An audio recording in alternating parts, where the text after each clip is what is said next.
ठीक है, तो पदार्थ के बारे में जान लेते हैं और पदार्थ होता क्या है, इन सभी चीजों को अच्छे से आज एक्सप्लोर करेंगे। देखिए, पदार्थ को आसान भाषा में समझिएगा। अगर कहेगा कि पदार्थ क्या होते हैं, तो आपको जितना भी चीजें दिख रही होती है बाबू, जितने भी वस्तुएं दिख रही है, सभी कणों से मिलकर के बने होते हैं। याद रखिएगा, ये सभी जितने भी पदार्थ है, ये कण से मिलकर के बने होते हैं। साथ ही साथ ये जो पदार्थ होता है, देखिएगा कुछ ना कुछ स्थान को ऑक्यूपाइड करता है, स्थान को घेर रहा है, और इनमें कुछ ना कुछ वजन होता है, कुछ ना कुछ क्या होता है बाबू, ये इसका आयतन होता है। तो पदार्थ वह वस्तु है जिसमें कुछ ना कुछ द्रव्यमान होगा, आयतन होगा, ठीक है, और जो कुछ ना कुछ स्थान घेरता होगा, उसी को हम लोग क्या कहेंगे, पदार्थ कहेंगे। अब जैसे एग्जांपल में अगर हम ये पेंसिल का ही बात करेंगे, ये कलम का ही बात करेंगे, तो देखिए तो बाबू, जहां पर इसको रखेंगे ये कुछ ना कुछ क्या होगा, ये स्थान लेगा कि नहीं लेगा। अब इसमें कुछ ना कुछ वजन है कि नहीं है, वजन है तो इसका आयतन भी तो है। तो इसी को हम लोग क्या कहेंगे, पदार्थ कहेंगे। किसी को कोई दिक्कत? चलिए देख लेते हैं पदार्थ क्या कहलाता है। तो पहला ही हेडिंग है कि पदार्थ क्या होता है। ठीक है, पदार्थ क्या होता है, तो कोई भी वस्तु जो कुछ स्थान घेरता हो, क्या करता हो बच्चा लोग, स्थान घेरेगा, है ना, और जिसमें द्रव्यमान होगा। द्रव्यमान का मतलब आपको पता है, साइंस की भाषा में द्रव्यमान का मतलब क्या होता है, वजन होता है। ठीक है, वजन एवं आयतन हो, और जो अवरोध उत्पन्न करता है वही क्या कहलाता है, पदार्थ कहलाता है। बातें समझ में आ रहा है, जिसमें क्या होगा, आयतन होगा, जो कुछ न कुछ स्थान घेरेगा, जिसमें द्रव्यमान होगा, वही क्या कहलाएगा, पदार्थ कहलाएगा। किसी को कोई दिक्कत? चलिए अब देखिए पदार्थ की प्रकृति क्या होती है, आखिर हम किस आधार पर कहेंगे कि यह पदार्थ है, किस आधार पर कहेंगे हम कि यह पदार्थ है। बात समझ में आ रहा है बच्चा लोग, किस आधार पर कहेंगे कि यह पदार्थ है, जरा समझने का कोशिश करिएगा। पदार्थ, सबसे पहली बात जो है, पदार्थ कणों का बना होता है। कण अब क्या होता है बाबू, आप लोग देखे होंगे, आप लोग के घर में आटा तो जरूर होगा। आप देखिए तो इतना अगर आटा उठाते हैं तो कितने सारे कण होते हैं उसमें, छोटे छोटे कण होते हैं। तो पदार्थ जो होता है बहुत अत्यंत सूक्ष्म कणों से मिलकर के बना है बाबू। अब देख रहे हैं, अभी हम इसको तुरंत में बताए थे पदार्थ है ये, और ये पदार्थ है तो इसका मतलब ये भी कण का बना है। बात समझ में आ रहा है? अच्छा एक बात बताइए, ये लोहा है, क्या इसको ये इसी शेप में जमीन से खोद करके निकाले थे? क्योंकि आप लोगों को पता है ये धातु है, और धातु को तो जमीन के अंदर से खोद के निकाला जाता है। तो क्या ये इसी शेप में निकाले होंगे? नहीं बाबू, उसका अलग से निकाले होंगे, उसको फिर पिघला करके, मेल्टिंग करके यहाँ पर, फिर क्या करके यहाँ पर उसको इस शेप में दिए होंगे। तो ये भी क्या होता है, कणों का बना होता है। तो पदार्थ जो होता है वो किसका बना होता है बच्चा लोग, कणों का बना होता है। किसी को कोई दिक्कत? और एक चीज और, अब कण है तो वो काफी अत्यंत सूक्ष्म होते हैं। हवा में देखते हो, अभी आपको आगे बताएंगे, हवा भी क्या है, पदार्थ है। हवा का कण दिख रहा है? नहीं ना, सोचिए कितना सूक्ष्म होता है। तो क्या होता है, जो पदार्थ होता है वो किसका बना होता है, कणों का बना होता है। और इसके कण क्या होते हैं बच्चा लोग, अत्यंत क्या होते हैं, सूक्ष्म होते हैं।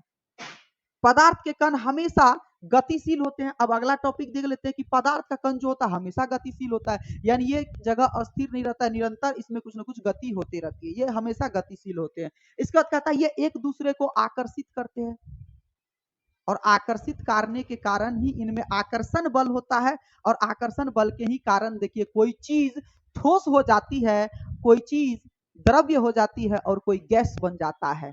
अभी हम एग्जाम्पल का बात करेंगे बच्चा लोग, जैसे ये कॉपी है, इसका मतलब ये भी पदार्थ है, इसमें भी कुछ ना कुछ वजन है, द्रव्यमान है कि नहीं है, रखेंगे तो स्थान घेरेगा कि नहीं घेरेगा, इसका मतलब ये देख रहे हो, ये क्या है, पदार्थ है।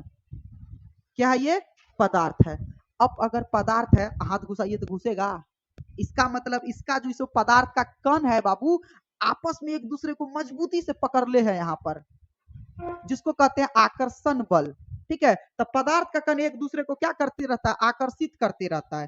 बात समझ में आ रहा है? जैसे आप लोग अभी तुरंत बताए थे, आटा को ले लीजिए हाथ में, तो देखिएगा उसका कण आपस में चिपका हुआ रहता है, क्या अलग अलग कण बिखरा हुआ रहता है? नहीं। तो पदार्थ के कण एक दूसरे को क्या करते हैं, आकर्षित करते हैं। फिर पदार्थों के कण के बीच अब रिक्त स्थान भी होता है। ठीक है, पदार्थ के कण के बीच कुछ ना कुछ रिक्त स्थान होता है। किसी को कोई दिक्कत? चलिए आगे बढ़ते हैं, हम यहाँ पर थोड़ा शॉर्ट में इसको खींचेंगे क्योंकि ऑलरेडी पहले से पढ़ा चुके हैं ना।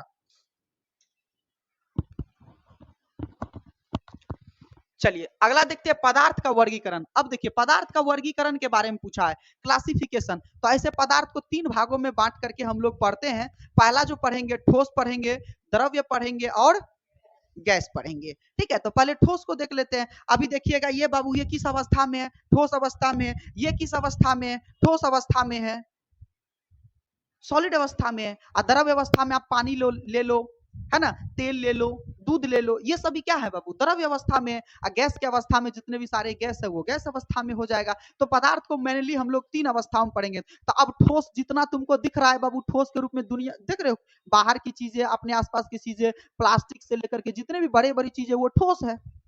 वो क्या है? ठोस है। और द्रव्य के फॉर्म में तो पानी आ जाएगा, और गैस के फॉर्म में तो होना ही है। ठीक है, तो चलिए ठोस के बारे में हम लोग समझ लेते हैं कि ठोस क्या होता है। तो ठोस पदार्थ की अवस्था।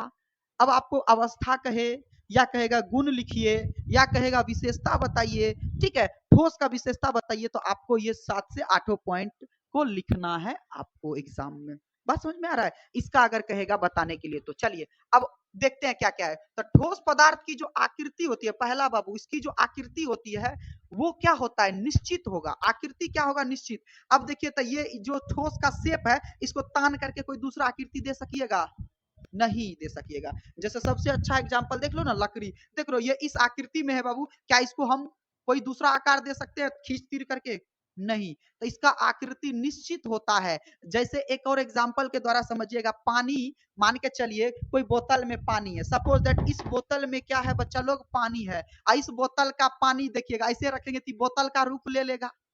ऐसी बोतल का पानी को दूसरा आप रख दीजिए, जग में रख दीजिए, तो जग का रूप ले लेगा। क्षण क्षण भर उसका क्या होता है? आकृति बदलते रहता है। तो आकृति निश्चित होगा उसका क्या?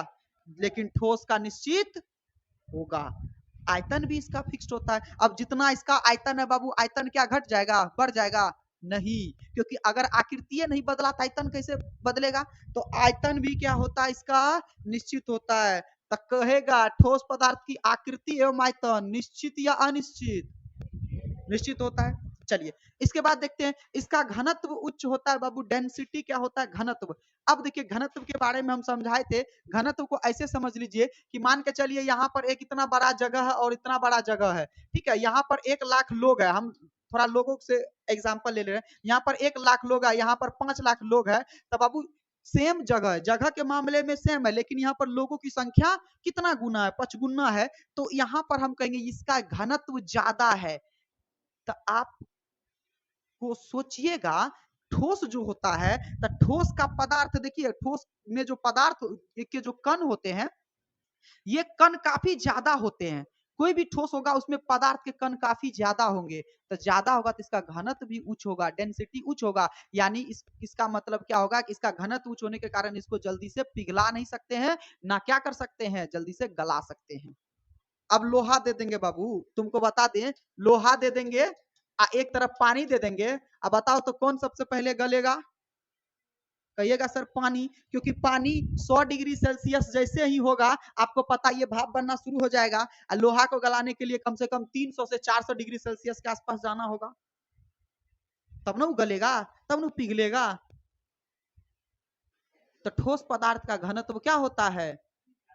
हाँ, उच्च होता है, ज्यादा होता है। किसी को कोई दिक्कत? चलिए इसके बाद अगला पॉइंट है, यहाँ ठोस पदार्थ का द्रव्यनांक और क्वथनांक बच्चा लोग क्या होते हैं? उच्च होते हैं। अब द्रव्यनांक क्या होता है, जरा इनको भी समझा देते हैं। देखिए अभी लिखा हुआ है, आगे आपका द्रव्यनांक का परिभाषा मिल जाएगा। द्रव्यनांक क्या होता है? ठीक है, द्रव्यनांक का मतलब होता है, देखिए द्रव्य यहाँ पर दिख रहा है ना, द्रव्य। द्रव्य का मतलब होता है द्रव में बदलना। जैसे द्रव में, जैसे एक बात बताइए, जैसे बर्फ देखे है ना, अब आपको पता है सर बर्फ तो पानी का ही रूप है। अब इसको थोड़ा हीट डालते हैं, थोड़ा गर्म करते हैं, तो सर ये पानी में बदल जाता है। हाँ या ना बच्चा लोग? तो कोई भी ठोस पदार्थ होता है, उसका द्रव्यनांक क्या होता है? उच्च होता है। उसको जल्दी पानी में नहीं बदल सकते। अब इसी को जल्दी बदल सकिएगा? अब इसको पूरा लोहा को गर्म करेगा, 300-400 डिग्री सेल्सियस तक गर्म करेगा, तब धीरे धीरे क्या हो जाएगा? ये लिक्विड फॉर्म में आएगा, मेल्ट हो जाएगा। ठीक है, इसके बाद क्वथनांक का मतलब होता है बाबू फिर बर्फ बनना। द्रव्य से बर्फ बनना, तो इसको भी जल्दी से हम लोग नहीं कर सकते हैं। तो ठोस का द्रवनांक और क्वथनांक क्या होता है? उच्च होता है, ज्यादा होता है। किसी को कोई दिक्कत यहाँ पर? चलिए अगला। अब ठोस पदार्थ बच्चा लोग कठोर होगा ही ना, मुलायम थोड़ी ना होगा ठोस पदार्थ। ठोस पदार्थ क्या होता है? कठोर होता है, दृढ़ होता है। दृढ़ का मतलब मजबूत। ठोस पदार्थ कठोर एवं दृढ़ होते हैं। बात समझ में आ गया? चलिए अगला देखते हैं। ठोस पदार्थ असंपीडीय होते हैं। असंपीडीय का मतलब होता है खींच तान करके इसको बड़ा या छोटा नहीं कर सकते। खींचो तो बड़ा हो गया, नहीं। तो ठोस पदार्थ को क्या कर सकते हैं? इसका दाब या ताप बढ़ा करके इसको बढ़ा या घटा नहीं सकते हैं, ये फिक्स्ड होता है। तो असंपीडीय होते हैं, ठीक है। इसके बाद ठोस पदार्थ में बहने की प्रवृत्ति नहीं पाई जाती है। अब क्या करिएगा? ठोस पदार्थ कैसे रख दीजिएगा? ये बह जाएगा, लिक्विड है ही नहीं तो बहेगा कैसे? तो ठोस पदार्थ में बहने की प्रवृत्ति नहीं होती है। लेकिन जब आपको हम द्रव्य पढ़ाएंगे, है ना, ये आपका लिक्विड अवस्था पढ़ाएंगे, तो आप उसमें पाएंगे कि ठोस पदार्थ में बहने की प्रवृत्ति होती है, वो बह जाएगा। आप कहीं उसको रखिएगा, थोड़ा सा ढाल मिलेगा, वो बह जाएगा, हाँ या ना? तो ठोस में बहने की प्रवृत्ति नहीं होती है। ठोस पदार्थ को गर्म या ठंडा करने पर इसका प्रसार या फिर संकुचन बहुत ही कम होता है। होता है थोड़ा बहुत तो होगा ही, क्योंकि आपको पता है कि कोई कोई ठोस पदार्थ है जिसको गर्म करिएगा तो थोड़ा सा दबाइएगा तो दब जाता है, या खींचिएगा तो नमर जाएगा। जैसे प्लास्टिक खींच के नमरा सकते हैं, लेकिन बाबू लकड़ी को थोड़ा गर्म करिए, दबाइए तो दबेगा, खींचिएगा खिंचाएगा नहीं, टूट जाएगा, अलग बातें हैं। तो कम लिखा हुआ है, कम होता है, बहुत ही क्या होता है? कम होता है। किसी को कोई दिक्कत? तो इसका क्या होता है प्रसार बाबू? ठंडा या गर्म करने पर इसका प्रसार या संकुचन बहुत ही कम होता है। किसी को कोई दिक्कत? चलिए आगे देख लेते हैं हम यहाँ पर। ऊर्ध्वपातन, सब्लिमेशन क्या होता है? ऊर्ध्वपातन। अब किसी ठोस पदार्थ का, जैसे हमारा यहाँ पर ठोस है बाबू, आपको पता है ठोस है, फिर क्या आता है बाबू बच्चा लोग? द्रव्य आता है, फिर बच्चा लोग क्या आता है? गैस आता है। तो वह प्रक्रिया याद रखिएगा, ऊर्ध्वपातन किसे कहते हैं?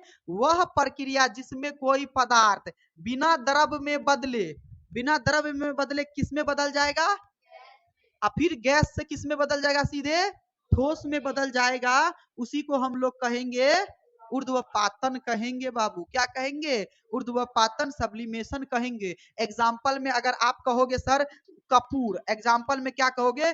कपूर। कपूर हो गया नौसादार गैस हो गया, है ना, क्या हो गया? नौसादार गैस, ठीक है। ये बाबू क्या होता है कि ये पहले देखिएगा आप कपूर को, ये ठोस की अवस्था में रहता है, और जब इसको जलाते हैं तो क्या पानी में पहले बदलता है?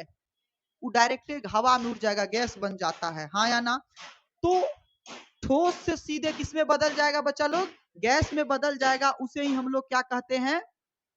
ऊर्ध्वपातन कहेंगे। किसी को कोई दिक्कत? तब कहेगा कि ऊर्ध्वपातन का एक एग्जाम्पल बताइए, तो क्या बता देना है? हाँ, कपूर या फिर नौसादार गैस। चलिए किसी को कोई दिक्कत? चलिए यहाँ तक कंप्लीट है बच्चा लोग। अब हम लोग समझते हैं बच्चा लोग द्रव्य अवस्था। पदार्थ की क्या समझेंगे? द्रव्य अवस्था। आखिर पदार्थ की द्रव्य अवस्था क्या होती है? ठीक है, पदार्थ की द्रव्य अवस्था क्या होती है? चलिए आगे देख लेते हैं। तो ठोस के बारे में कंप्लीट है, द्रव्य अवस्था। तो बाबू द्रव्य अवस्था में वही चीज लेंगे, आकृति इसका क्या होगा? निश्चित होगा। आकृति बाबू नहीं होगा ना, जिसमें रखिएगा उसी का आकार ले लेगा। बाल्टी में रखिएगा पानी को तो बाल्टी का रूप ले लेगा, नहीं लेगा? एक छोटा डब्बा में रखिएगा तो डब्बा का रूप ले लेगा। तो क्या आकृति निश्चित होगा? नहीं होगा। आयतन भी उसका क्या होगा? लेकिन निश्चित होगा, क्योंकि जितना आप पानी रखिएगा उतने ना, आयतन का मतलब होता है जगह, क्या जगह में बदलाव हो जाएगा। आप जितना जगह वो ले रहा है उतने जगह ले लेगा। हाँ बेशक है कि बाल्टी की जगह उसको बड़का कंटेनर में रख दीजिएगा तो आकार ले लेगा उसका, लेकिन बाबू जितना पानी है तो उतने ना रहेगा। तो आयतन फिक्स होता है, याद रखिएगा, आयतन, बट आकृति फिक्स नहीं होता है। चलिए घनत्व क्या होगा? आप देख लीजिए, घनत्व ठोस से कम होगा। घनत्व क्या होगा? ठोस से कम होगा। अब ये असंपीडीय होता है बाबू। ये क्या होता है? ये असंपीडीय होता है, यानी इसको भी दाब या ताप बढ़ा करके, घटा बढ़ा करके कम या फिर ज्यादा नहीं कर सकते हैं। इसके बाद इसके द्रवनांक और क्वथनांक ठोस से क्या होता है? कम होता है। अब देखिए अभी तुरंत ने बताए थे द्रवनांक। द्रवनांक का मतलब होता है क्या? द्रव में लाने की अवस्था। तो जो पहले से द्रव्य है बाबू, लिक्विड फॉर्म में है, उसको जरा सा आग गर्मी दोगे वो तुरंत वाष्प बनना शुरू हो जाएगा। तो इसका द्रवनांक और क्वथनांक क्या होता है, ठोस के मुकाबले कम होगा। इसके बाद द्रव पदार्थ में क्या चीज की होगी बाबू प्रवृत्ति, बहने की प्रवृत्ति होती है, बह जाता है, कहीं पर इसको रखोगे लीकेज मारा बहने लगता है। बात समझ में आ गया, इसमें बहने की प्रवृत्ति होती है। इसके बाद इसमें विसरण की क्रिया होता है, बहेगा तो विसरण का क्रिया होगा ही यहाँ पर, समझ में आ गया। चलिए इसके बाद आगे देख लेते हैं हम यहाँ पर। अब देखिए द्रव्य, कुछ इंपॉर्टेंट पॉइंट है। द्रव्य 0 डिग्री सेल्सियस पर या 273 केल्विन तक ठंडा करने पर जो है बाबू जम जाएगा, और 100 डिग्री सेल्सियस तक गर्म करने पर ये भाप बनने लगता है। मुख्य पॉइंट है, याद रखिएगा। जो द्रव्य होता है, द्रव के रूप में हम क्या ले लेते हैं बच्चा लोग, पानी को ले लेते हैं। द्रव के रूप में क्या ले लेते हैं, पानी को। अब पानी आपको पता है सर ये लिक्विड फॉर्म में है, यानी द्रव्य फॉर्म में है। अब इसको यदि आप लोग 0 डिग्री सेल्सियस तक ठंडा करोगे ना बच्चा लोग, ठंडा करोगे ना, ये किस में बदल जाएगा बच्चा लोग, ठोस में बदल जाएगा। किस में बदल जाएगा, ये ठोस में। ठोस का मतलब होता है बर्फ, ठोस का मतलब बर्फ, बर्फ में ही ना बदलेगा। ज्यादा ठंडा कर दीजिएगा तो आप लोग देखते होंगे पानी को बोतल में रख करके फ्रिज में डाल देते हैं, 2 घंटा छोड़ देते हैं, बर्फ बन जाता है। इसका मतलब 0 डिग्री सेल्सियस तक फ्रिज का टेम्परेचर गया होगा, हाँ या ना, तब ना बर्फ बना। तो आप लोग को क्वेश्चन पूछेगा कि बर्फ कब बनेगा, तो 0 डिग्री सेल्सियस पर। यानी जब, ध्यान से समझिएगा, जब कोई भी जो है हमारा द्रव्य ठोस कब बनेगा, 0 डिग्री पर। क्योंकि आपको पता है द्रव्य ठोस यानी बर्फ बना, जमा इसका मतलब, तो 0 डिग्री सेल्सियस पर। बातें समझ में आ रहा है। लेकिन कहेगा वाष्प कब बनता है, तो आपको पता है 100 डिग्री सेल्सियस अगर गर्म करेंगे ना बच्चा लोग, तो ये किस में बदल जाएगा, गैस में बदल जाएगा। किस में बदल जाएगा, गैस, जिसको हम लोग वाष्प कहते हैं। क्या कहते हैं, वाष्प। तो वाटर वेपर में बदल जाएगा। आप लोग देखिएगा खाना बनाते समय, खास करके लड़कियां लोग, जब चावल को डालने से पहले पानी को गर्म किया जाता है, और जब पानी गर्म हो जाता है तो देखिएगा वाष्प बनना शुरू हो जाता है, खौलने लगता है। लेकिन 10 मिनट तक नहीं खुलता है, आखिर 10 मिनट तक जो हम आंच दे रहे थे, आंचन कहते हैं उसको जी, आग जो लगा रहे थे, वो कहाँ गया, कहीं नहीं गया बाबू। ये केमिस्ट्री में है, अभी आगे पढ़ाएंगे, समझ में आ गया। जिसको कहेंगे हम लोग वाष्पन की गुप्त उष्मा, और हम लोग एक पढ़ेंगे द्रवन की गुप्त उष्मा। आप लोग कभी सोचे हो, हम लोग जो आग लगा देते, जैसे पानी ले लिए, बर्तन में भर दिए, गैस पे चढ़ा दिए, आप लोग देखे होंगे उसको खोलने में 10 या 20 मिनट का समय लगता है। वो 20 मिनट फालतू में बर्बाद हुआ कि नहीं हुआ। आखिर वो जो तभी से आग जल रहा था, वो गया कहां, आगे समझेंगे। बात समझ में आ रहा है। हर चीज है बाबू, साइंस तो इसीलिए तो फिर मजा आता है ना, क्योंकि साइंस हमारे चीजों पर आधारित होती है, जो हम करते हैं, जिसको समझते हैं, वही चीजें हैं। बातें समझ में आ रहा है। चलिए तो अभी फिलहाल हम इस पे आ जाते हैं। क्लियर है यहाँ पर। इसको ठंडा करने पर जो है ये ठोस में कब बदलेगा, 0 डिग्री सेल्सियस पर। गैस में कब बदलेगा हम बाबू, 100 डिग्री सेल्सियस पर। चलिए वाष्पन क्या होता है, वाष्पन का मतलब होता है बाबू, यहाँ पर देखिए कि द्रव का धीरे धीरे वाष्प बनकर के वायुमंडल में जाने की प्रक्रिया ही वाष्पन कहलाती है। आप लोग देखिएगा जब द्रव्य होता है, जो पानी होती है, जब वो खोलने लगता है तो वो क्या होता है, धीरे धीरे वाष्प बनना शुरू हो जाता है, हाँ या ना। और वाष्प बनने के बाद जो है वो वायुमंडल में चला जाता है। यही कारण है, आप लोग देखिएगा, नोटिस करिएगा, जब हम लोग बर्तन को, सब्जी वाला बर्तन को एग्जांपल बताते हैं, जब सब्जी वाला बर्तन में थोड़ा पानी रह जाता है तो कुछ दूर गर्म होने पर वो पानी सूख जाता है। वो पानी गया कहाँ पर, तो वो वाष्प बन करके वो पानी ऊपर चला जाता है, वायुमंडल में चला जाता है, जिसको हम लोग कहते हैं वाष्पन। तो वाष्पन की क्रिया कब होगी, कितना डिग्री सेल्सियस पर, 100 डिग्री सेल्सियस पर। वाष्पन की क्रिया 100 डिग्री सेल्सियस पर होगी। किसी को कोई दिक्कत। चलिए अब देखिए क्वथन और क्वथनांक के बारे में समझेंगे, क्वथन और क्वथनांक के बारे में। तो जिस ताप पर द्रव्य, जरा समझिएगा, जिस ताप पर द्रव्य उबलना प्रारंभ कर देता है बच्चा लोग, इस ताप को क्या कहते हैं, द्रव्य का क्वथनांक कहेंगे। क्या कहेंगे बच्चा लोग, क्वथनांक कहेंगे। जिस ताप पर द्रव्य जो है उबलना प्रारंभ करेगा, याद रखिएगा कब, उबलना प्रारंभ कर देता है, उबलना, तो इसका मतलब उसका तापमान कितना डिग्री गया होगा, 100 डिग्री सेल्सियस गया होगा, तभी ना उबलना प्रारंभ होगा। तो उसी को हम लोग कहेंगे क्वथनांक कहेंगे। यानी इसको हम लोग इंग्लिश में कहेंगे बॉइलिंग पॉइंट। क्या कहेंगे, बॉइलिंग पॉइंट। तो अगर आपको पूछेगा कि पानी का बॉइलिंग पॉइंट कितना होता है जी, 100 डिग्री सेल्सियस होगा। याद रखिएगा कितना डिग्री, 100 डिग्री सेल्सियस। तो जिस ताप पर द्रव्य उबलना प्रारंभ करेगा, तो कौन सा ताप, 100 डिग्री पर, तो उसी को हम लोग क्या कहेंगे, क्वथनांक कहेंगे। इसमें कोई दिक्कत। चलिए इसके बाद हम लोग समझते हैं पदार्थ की गैसीय अवस्था। कौन सा अवस्था समझेंगे, गैसीय अवस्था, यानी गैस के फॉर्म में जो रहता है पदार्थ। तो इसका बाबू ना तो आकृति होता है ना तो आयतन निश्चित होता है। देखिए तो हवा कहाँ है पता नहीं चल रहा है। अब बैलून में भर दीजिए तो आकृति ले लेता है, फिर दूसरे चीज में निकाल दीजिए तो फिर उसका आकृति खत्म हो जाता है। तो ना तो इसकी आकृति निश्चित होती है और ना ही आयतन निश्चित होता है। ठोस एवं द्रव की तुलना में गैसों का घनत्व बहुत ही कम होगा। अब बाबू घनत्व नहीं है इसीलिए हाथ हम लोग स्वतंत्र अवस्था में हिला रहे हैं। आप लोग कल्पना करिए, पानी में हाथ डाल दीजिए और थोड़ा ऐसे ऐसे हिलाइएगा, 5 मिनट तो हिला लीजिएगा, 10वां मिनट में हाथ आपका थक जाएगा, दर्द करेगा कि नहीं करेगा। पानी में हाथ हिलाने में क्या आएगा, बल नहीं लगेगा, लगेगा कि नहीं लगेगा। हवा में आप स्वतंत्र रूप से हिला सकते हैं। अगर हवा का घनत्व क्या होगा, अगर हवा का घनत्व उच्च होगा तब क्या होता, हिलता, घुस जाता ऐसे हवा में, हवा पकड़ लेता, हवा पकड़ लेता, आगे ना जाने देता ना पीछे। बात समझ में आ रहा है, गाड़ियों नहीं चलता। हवा का घनत्व क्या होता है, बहुत ही कम होता है। बात समझ में आ गया, हवा का घनत्व या गैस का घनत्व क्या होता है, बहुत ही कम होता है। ठीक है, चलिए इसके बाद इसका द्रवनांक और क्वथनांक बाबू कमरे के भी तापमान से कम होता है। अब गैस को तुरंत बाबू, गैस को पकड़ लो, गैस को तुरंत गर्म कर लो, तुरंत गर्म हो जाता है या ठंडा हो जाता है। तो द्रवनांक और क्वथनांक कमरा के भी तापमान से क्या होता है, कम होता है। गैस संपीडीय होता है, यानी इसको दाब बढ़ा करके घटा करके इसको फैलाया या संकुचित किया जा सकता है। देखिएगा कोनो कोनो गैस को ज्यादा प्रेशर दीजिएगा, ताप बढ़ाइएगा तो फूलना शुरू हो जाता है।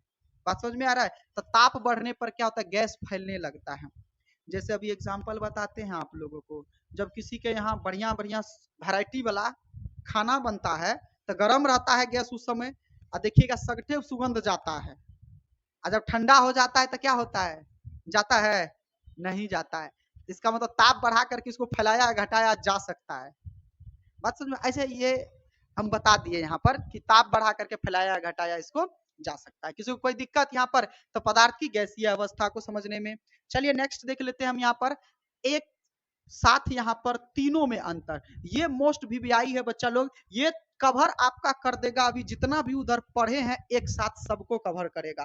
तो इसको याद रखना, ये एग्जाम के दृष्टिकोण से बहुत ही इंपॉर्टेंट है। ऑब्जेक्टिव भी सब्जेक्टिव भी अंतर पूछेगा, आपको लिखना 100%। तो चलिए हम तीनों को कवर किए हैं, ठोस द्रव्य गैस को। तो चलिए पहला हम शुरू करते हैं बच्चा लोग, आकार। ऐसे मौखिकली बताइए, ठोस का आकार क्या होगा, द्रव का आकार क्या होगा, अनिश्चित होगा, और गैस का भी आकार अनिश्चित होगा, निश्चित नहीं होता है। बस ऐसे याद रखेगा। फिर आपका आयतन, तो ठोस का आयतन निश्चित होता है, द्रव का भी आयतन निश्चित होता है, हमने पढ़ा है। लेकिन गैस का आयतन क्या होगा, निश्चित नहीं होगा। इस तरह से आपको लिखना है। बस यहाँ पर आयतन निश्चित नहीं होता, बस जिस बर्तन में रखा जाता है उसी का आकार ले लेता है। एक्स्ट्रा डालने का डाल दीजिए, अपना मर्जी है। जितना बेहतरीन तरीके से आप जितना बड़ा सोचिएगा लिखने के लिए लिख सकते हैं, थ्योरी में गलती नहीं होगा। ये नहीं कि शॉर्टकट मार के उड़िएगा, शॉर्टकट नहीं मारना है। ये शॉर्टकट अभी हम बता रहे हैं, लेकिन आपको जब भी आंसर राइटिंग करना है ना, तो आप अपने मन से आप कोशिश करिएगा थोड़ा आंसर को, सही चीजों को लिखने का। ऐसा नहीं है कि आप कुछ भी लिख दो, सही चीजों को लिख करके थोड़ा डिटेल में लिखने का कोशिश करिएगा। ठीक है, आपका आंसर राइटिंग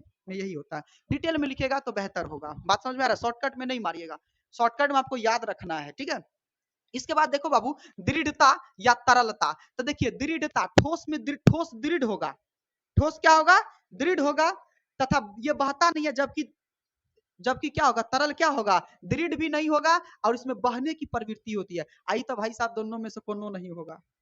बात समझ में आ रहा है, ये बह सकता है, ये दृढ़ होता ही नहीं है। अगर दृढ़ होगा, मजबूत होगा, तभी हवा से माथा टकरा देते हम लोग, चोट लग जाता है। हवा है ना जी, ऐसे मारते चोट लग जाता ना। यहाँ पर नहीं समझा, नहीं समझ रहा है। चलो, कणों के बीच आकर्षण बल क्या होगा, तो इसमें आकर्षण बल क्या होगा बाबू, ज्यादा होगा, यानी अधिकतम होगा। इसमें थोड़ा कम होगा, किसके मुकाबले, ठोस से कम, और इसमें तो पूरे कम होगा। बातें समझ में आ रहा है, इसमें पूरे कम होगा। चलिए इसके बाद कणों की स्थिति, कण की स्थिति, तो कण इसमें बहुत आसपास रहता है, यानी बहुत काफी मजबूती से पकड़े हुए रहता है, यही तो इसीलिए ये ठोस है। इसमें क्या होगा, कणों के बीच थोड़ा दूरी रहता है, इसमें तो पूरा दूरी ही रहता है। समझ में आ गया। चल इसके बाद संपीडीय। अब ठोस में बाबू संपीडीयता का गुण नहीं पाया जाता, ये असंपीड्य होता है, ये संपीड्य होता है। क्या होता है ये बाबू? संपीड्य होता है, ये भी संपीड्य होता है, याद रखिएगा।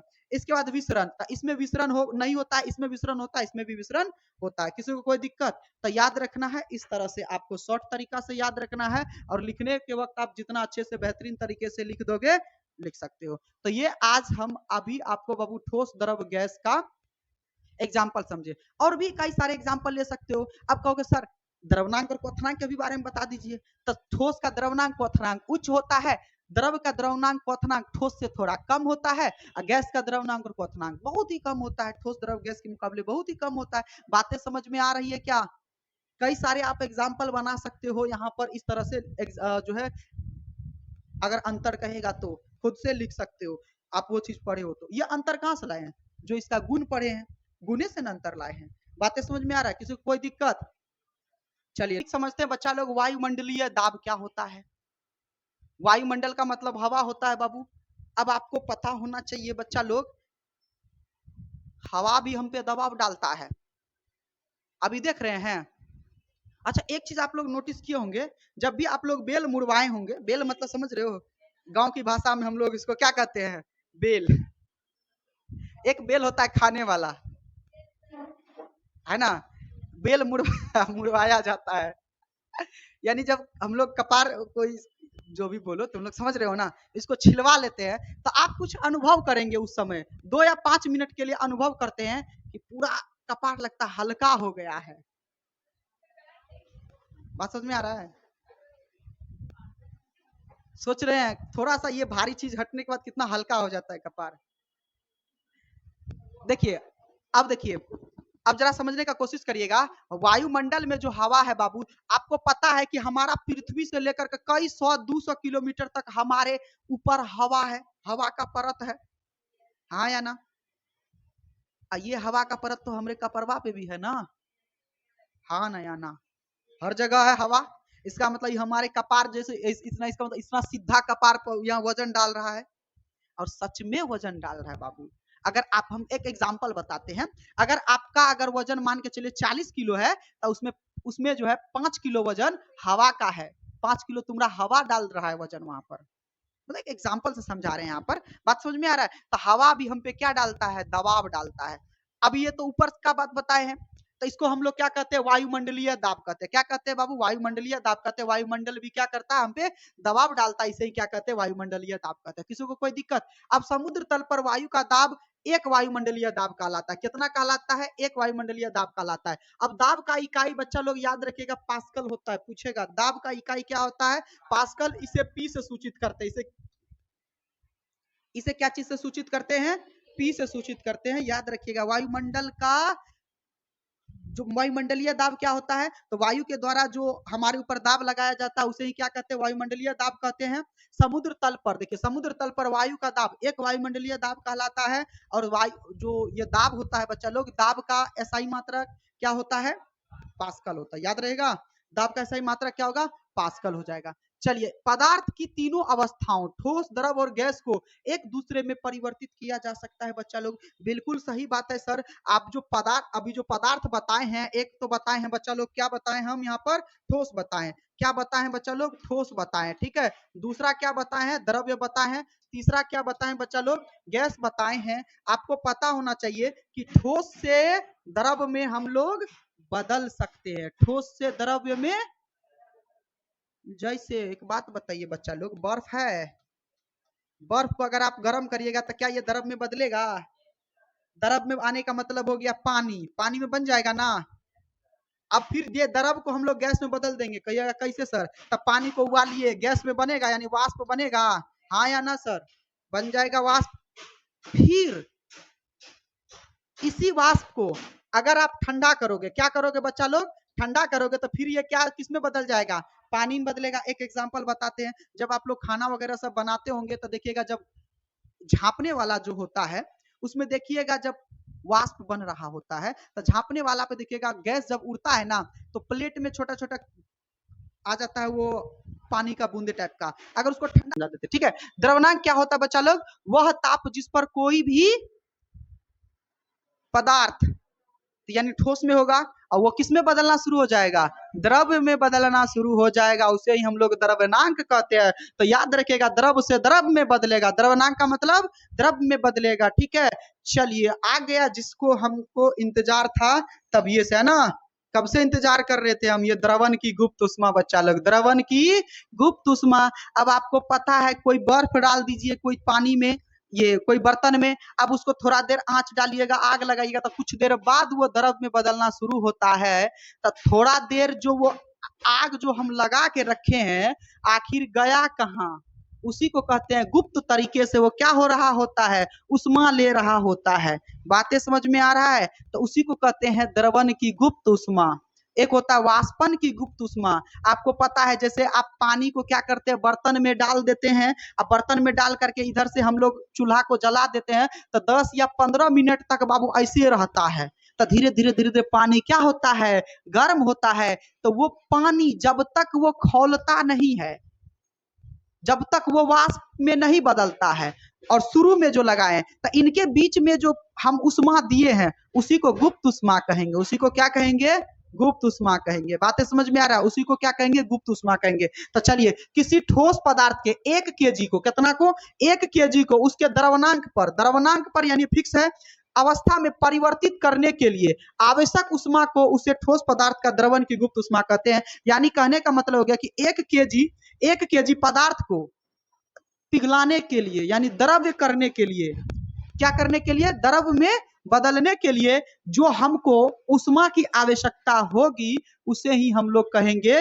द्रवण की गुप्त उष्मा। जैसे आप फिर से दूसरा वाला एग्जांपल समझिए, जैसे हम पानी को रखते हैं और पानी को फिर किस में बदलते हैं, वाष्प में बदलते हैं, तभी ना चावल डालते हो जी अंदर में। तो वाष्प में जब तक नहीं बदला, और उससे पहले हम पानी में क्या, पानी डाल दिए बर्तन में, फिर हम क्या कर दिए थे, चूल्हा जला दिए थे, तो ये 10 मिनट का जो गैप होता है बच्चा लोग, ये गैप को ही क्या कहेंगे हम, वाष्पन की क्या कहेंगे, गुप्त उष्मा कहेंगे। ठीक है, तो यहाँ द्रवन की गुप्त उष्मा था। तो 1 केजी पदार्थ है, उसको द्रवन का मतलब होता है द्रव की अवस्था में बदलने तक जो उष्मा का जरूरी होगा, उसे ही हम लोग क्या कहेंगे, द्रवन की गुप्त उष्मा कहेंगे। क्लियर है? हाँ, क्या 8 क्लास में, हाँ होगा। चलिए, क्वथनांक समझते हैं। अब क्वथनांक क्या होता है बच्चा लोग, अब बॉइलिंग पॉइंट समझेंगे, उबलने वाला। अभी तुरंत अभी समझाएं कि जिस ताप पर कोई पदार्थ द्रव से किसमें हो जाएगा बच्चा लोग, गैसीय अवस्था या वाष्प की अवस्था में बदल जाएगा, उसे ही हम लोग बॉइलिंग पॉइंट कहेंगे। क्लियर है यहाँ पर? अब हम लोग समझते हैं द्रवन की गुप्त उष्मा। क्या समझेंगे, द्रवन की गुप्त उष्मा। द्रवन से वही आ गया जी, क्या आ गया रे, सॉरी, वाष्पन की गुप्त उष्मा होगा। क्या होगा, यहाँ पर गलती हो गया है, यहाँ पर ध्यान दीजिएगा, द्रवन नहीं होगा, द्रवन नहीं होगा, यहाँ पर क्या होगा, वाष्पन। क्या होगा बच्चा लोग, वाष्पन की गुप्त उष्मा होगा। क्या होगा यहाँ पर, वाष्पन की गुप्त उष्मा। क्या होगा, वाष्पन की गुप्त उष्मा। ठीक है, अब वाष्पन का मतलब फिर वही समझिएगा कि हम क्या किए, पानी को बर्तन में डाल करके इधर से आग जला दिए, तो देखिएगा वो 10 मिनट बाद गैस में बदलना शुरू होता है, वाष्प में बदलना शुरू होता है। तो तब तक जो 10 मिनट तक जो आग जलते रहा, लौ जलते रहा, तो उसी को हम लोग क्या कहेंगे, गुप्त कहेंगे। क्या कहेंगे, गुप्त उष्मा, गुप्त तरीके से वो उष्मा लिया है। बात समझ में आ रहा है? तो फिर कहता है कि किसी द्रव्य के 1 केजी को उसके क्वथनांक पर बिना ताप में कोई परिवर्तन करना, ना बढ़ाना है ना घटाना है ना, ताप में परिवर्तन लाए, द्रव अवस्था से गैस अवस्था में परिवर्तन करने के लिए आवश्यक उष्मा को वाष्पन की गुप्त उष्मा कहते हैं। यानी सीधे तौर पर यह कह सकते हैं कि कोई द्रव्य है, उसको गैस में लाने के लिए जो उष्मा का जरूरी पड़ता है, उसे ही गुप्त उष्मा कहते हैं। यहाँ पर वाष्पन का, किसी को कोई दिक्कत, तो वाष्पन का गुप्त उष्मा यहाँ पर कहा जाता है। याद रखिएगा, ये पूछा ही जाएगा एग्जाम में बाबू, बहुत वीवीआई है ये पूछेगा। चलिए आगे बढ़े। अब देखिए, आपको पता है कि पानी अगर खौल रहा है तो उसमें हाथ डाल दीजिएगा, नहीं पाकिएगा, थोड़ा सा तो दिक्कत होगा, लेकिन उबलते हुए पानी के जो गैस होता है उसमें हाथ डाल के देखिए तो, क्यों, अब कारण बताते हैं। तभी से जो 10 मिनट से ले रहा था उष्मा, ले रहा था ना जी, जब गैस में बदलेगा तो सीधे कहेगा निकल जाओ उष्मा, उष्मा गैस के माध्यम से निकलता है। तभी से तो ये उष्मा अपने अंदर सोख रहा था ना, क्योंकि आपको पता है द्रव्य को गैस में बदलने के लिए 10 से 15 मिनट जो हम आग जला करके रखे तो वो आग को अपने अंदर ले रहा था ही। एक बार किसमें निकलता है? गैस के रूप में। तो बच्चा लोग अब बताओ, तो गैस के रूप में अगर ये निकलेगा तो हाथ डालिएगा तो क्या हो जाएगा? जलन महसूस होता है ज्यादा। डुबा दीजिएगा तो कोई दिक्कत नहीं है। ऐसे ऐसे आप लोग छूते भी हैं, नहाने वक्त ठंडी में गर्म हुआ कि नहीं, हाथ डुबा के छूते हैं, छूते हैं कि नहीं छूते हैं? ज्यादा दिक्कत नहीं होता है। बात समझ में आ रहा है? लेकिन आप लोग भूल से भी अगर वो जो वाष्प होता है अगर उसमें हाथ पड़ गया ना तो बड़ी समस्या होता है, जलन होता है। ठीक है, किसी को कोई दिक्कत? तो उबलते हुए जल की तुलना में उसका भाप क्या होता है? शरीर में अधिक जलन पैदा करता है। किसी को कोई दिक्कत ये पॉइंट समझने में? चलिए, वह प्रक्रिया जिसमें कोई पदार्थ गैस की अवस्था से द्रव की अवस्था में होगा उसे बाबू संघनन कहेंगे। अब आपको पता है कि एक इधर है हमारा ठोस और बीच में है द्रव्य और यहाँ पर है गैस। तो गैस से सीधे किसमें बदल देंगे हम बच्चा लोग? गैस से सीधे किसमें बदल देंगे? सॉरी, द्रव में बदलेंगे। गैस से सीधे किसमें बदल देंगे? द्रव में बदलेंगे। इसी को क्या कहेंगे? संघनन कहेंगे। इसी को क्या कहेंगे? संघनन या फिर द्रवीकरण कहेंगे। अब कहता है द्रव को और ज्यादा ठंडा करने पर वो किसमें बदल जाएगा? ठोस में बदलेगा। अब द्रव्य है यानी पानी है, उसको अगर आप और ज्यादा ठंडा करोगे तो किसमें बदल जाएगा? ठोस में बदल जाएगा। किसी को कोई दिक्कत? अब चलिए, वह ताप जिस पर कोई पदार्थ द्रव की अवस्था से ठोस में बदल जाता है उसे हम लोग हिमांक कहते हैं, यानी फ्रीज हो गया, फ्रीजिंग। क्या हो गया? फ्रीजिंग। तो वह ताप जिस पर कोई द्रव्य पदार्थ ठोस में बदल जाएगा उसे हम लोग क्या कहेंगे? हिमांक कहेंगे। और वह प्रक्रिया जमना कहलाता है। और तब हम लोग कहते हैं कोई चीज जम गया है। बात समझ में आ रहा है? हाँ, है ना? जैसे देखिएगा गर्मी में जो ये इधर से निकलता है वो क्या होता है? गीला गीला होता है। और ठंडी में पूरा क्या होता है? सूखा सूखा रहता है। चलिए आगे देख लेते हैं हम यहाँ पर पदार्थ की प्लाज्मा अवस्था। अब देखिए ये बाबू चौथी अवस्था है। तो पदार्थ की 3 अवस्था हम लोग देखे, कौन सा बच्चा लोग? तो कहिएगा सर पहला अवस्था ठोस देखे, दूसरा अवस्था द्रव्य देखे, तीसरा अवस्था गैस देखे और चौथा अवस्था को प्लाज्मा अवस्था कहेंगे। तब पूछेगा कि चौथी अवस्था को क्या कहते हैं? प्लाज्मा अवस्था। चौथी अवस्था को क्या कहेंगे? प्लाज्मा अवस्था कहेंगे। तो आज के वैज्ञानिकों ने, है ना, पदार्थ की एक नई अवस्था का आविष्कार किया जिसे प्लाज्मा अवस्था कहते हैं। इसी अवस्था के कारण सूर्य और जो तारे होते हैं वो हमें चमकते हुए दिखाई देते हैं। किसी को कोई दिक्कत? प्लाज्मा अवस्था अब तक के ज्ञात पदार्थों के तीनों अवस्थाओं से अलग था इसका गुण, इसीलिए पदार्थ इसे चतुर्थ अवस्था में रखा गया है। इस अवस्था में चतुर्थ अवस्था में रखा गया प्लाज्मा को। अब प्लाज्मा की उपस्थिति के ही कारण सूर्य और तारे क्या होते हैं?